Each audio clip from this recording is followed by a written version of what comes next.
Hey there, cryptomaniacs! Welcome to the first podcast called Ryovolution. In this series of podcasts, I will cover the most important aspects of the new and improved cryptocurrency brought to you by Ryovolution. The information that will be presented to you is all true. All the facts and information can be verified using common websites, social media channels, their Telegram chat. It's everywhere, so look out for it. There will also be segments that cover topics which appear on the Ryovolution Telegram chat, the Reddit thread, Twitter feed, and other places where you, the cryptomaniacs, hang out. So stay tuned, buckle up, and get ready to rumble!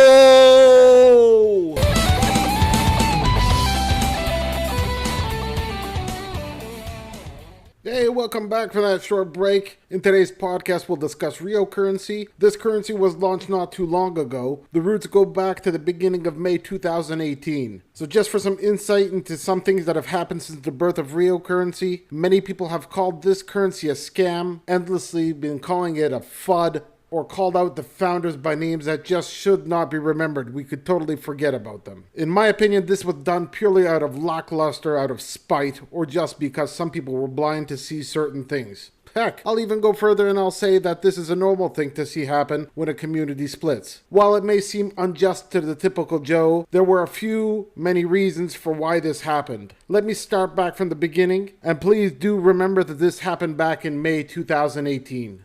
I'll start off by saying that the current founders and team members of Ryovolution were approached by the current head developer FireIce UK with news that was very unsettling. On discovery that the original coin, Sumo Coin, developers have been less than truthful about many aspects of their project, several members of the ex-Sumo Coin community were approached with shocking news by the outsourced lead developer called FireIce UK to work on Sumo Coin. He was supposed to pave the way for great things to happen. In fact, it turned out that there were many hidden secrets that weren't supposed to hit daylight. There were a few things that made him very concerned, questioning the existence of the so-called Sumo Coin dev team at the time. I'll present to you a list of items that were key to forming and creating the new cryptocurrency Ryo with the current team members that you know. So, first of all, Sumo Coin team had lied about the number of developers since it was created. Sumoshi Tanaka,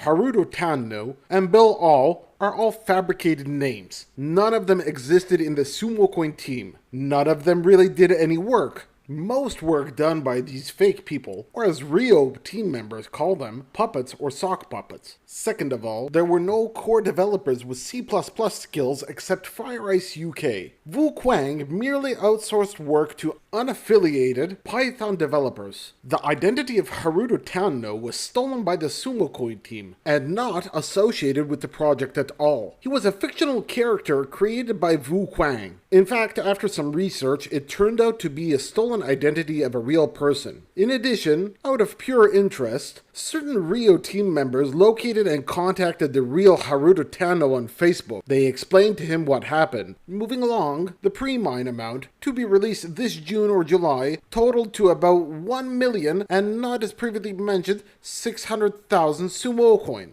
The final straw was the refusal by Sumo Coin team to put up 50% of the pre-mine funds into a transparent wallet. FireIce UK was told by the Sumo Coin members, who were Vu, Sumo GR, and Patrick, who is now called Altcoin Talker, just take the 30% for fuck's sake. After all this came to life, the current Ryo team released 2 press releases with all the valid information concerning the split. As time went by, more and more users moved to support Ryovolution, with 2 exchanges being sought out. The first one was Trade Ogre, and the second Altex Exchange. The community began to grow. The team members and dev team worked their asses off to make sure things went correctly, with social media, mining pools, mining software, block explorer, and general work to get the currency running smoothly. Of course, during the time the team was working hard, the developers and administrators needed to fend off network attacks to the Rio servers, thus causing problems not only for the team, but for the crypto community. These attacks proved nothing. They were set up by unsatisfied split team members who just wanted to fuck around and slow down the pace of growth for Rio. Over a period of a month or a little bit more, Rio had constant encounters with members of the current SumoCoin community and team members on the official Ryovolution Telegram chat,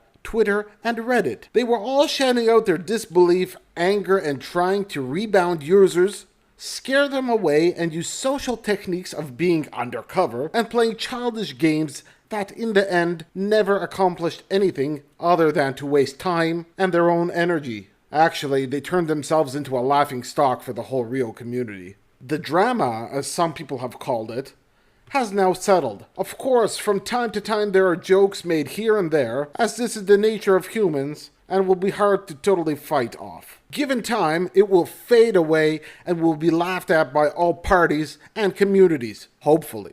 I just want to put this out there. If this podcast seems biased, it isn't. This is the whole truth. Let the truth set you free. Privacy for everyone. Thanks for listening. If you have any questions about Ryovolution, feel free to drop into our Telegram chat, Reddit thread, Discord, or Twitter and say hi. So until next time, bye-bye. Have a great afternoon, evening, night, morning, whatever you're doing. Have a great time. See ya. Peace out.